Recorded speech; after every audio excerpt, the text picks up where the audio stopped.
This last 3 days are the months or are the days of being set free from fire. Being set free from fire.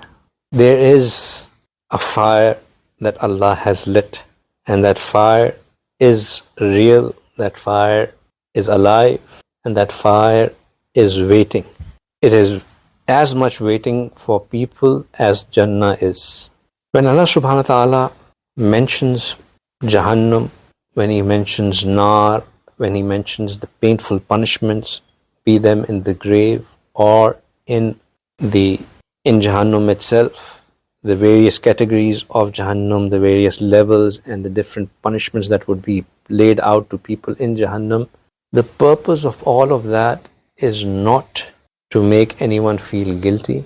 It is not to condemn anyone. It is not to say that that person is any less or insignificant than anyone else, but rather all of this is out of mercy of Allah subhanahu wa ta'ala. At this point in time, if Allah is informing us about Jahannam, if Allah is informing us about what will happen if we end up doing wrong, that is purely and purely mercy of Allah subhanahu wa ta'ala. Why? When you are driving on a hill station and it's a curvy road, if you're driving in an area where the local administration has put no road signs and they have not given you warning that there's a sharp turn ahead, they have not put any warning that this is dead end, they have not said anyone that landslides ahead, they have not put any road marks to say that there's a ditch ahead, if you don't slow down now you may flip over, you would say that that local administration is useless, they are inhumane, they are inconsiderate, they are inefficient, they are corrupt, they are so and so and so. Why? Because they have failed to warn you of what may happen to you if you do not take precaution while you have time to take precaution. If you do not take corrective actions while you have time to take corrective action. These warnings that are being given in form of letting us know what awaits us in Jahannam, what is hellfire, what is Jahannam, what are the different valleys of Jahannam, what would happen, what would be the food over there, what would be the drink over there, what would happen to our stomachs, what would be our dresses like. All of these warnings are those like those road signs, which on a curvy road are telling people that slow down, correct your way. If you don't, you will go over the cliff, you will fall in a ditch. While you're going into that ditch, you will roll over many times. And as you roll over many times, your body will get crushed. The centrifugal forces, the G forces will tear you apart. Your ribs would come off. Your head would lie elsewhere. Your eyes would pop out. If somebody tells you that this would happen to you if you don't slow down, would you say that, wow, what a, would you call that person as somebody who is uncaring, or you would call that person who is caring, who is letting you know in advance that correct your way. Because if you don't, this is what awaits you. So when Allah is warning us, He is telling us that now is the time to correct. Otherwise, all of this is true. It awaits.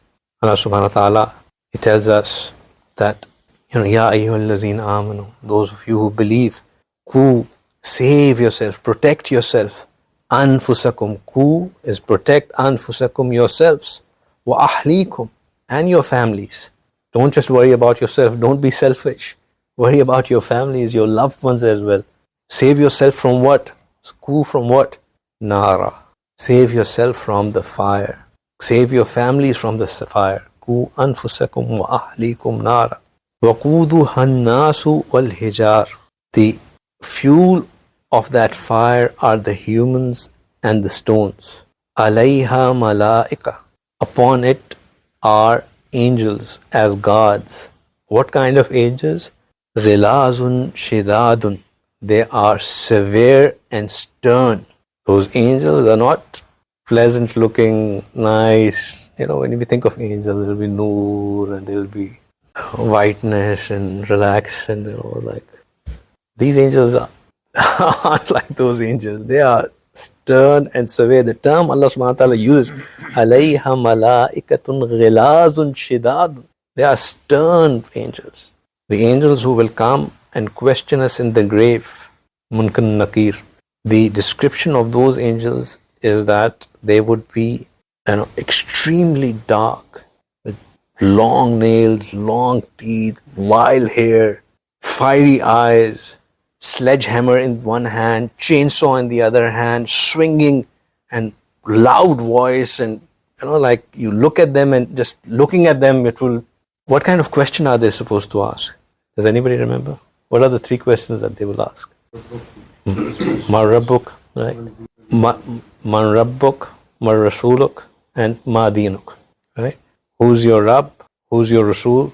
And what is your Deen? How simple are these questions? Call a small kid, ask him.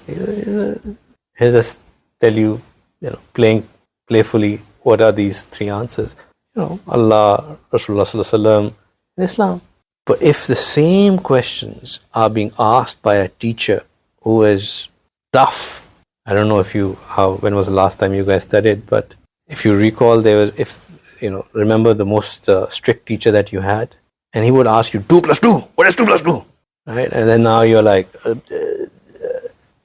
suddenly 2 plus 2 would no longer, you won't remember that because of the aura of that teacher, because of the strictness of that teacher.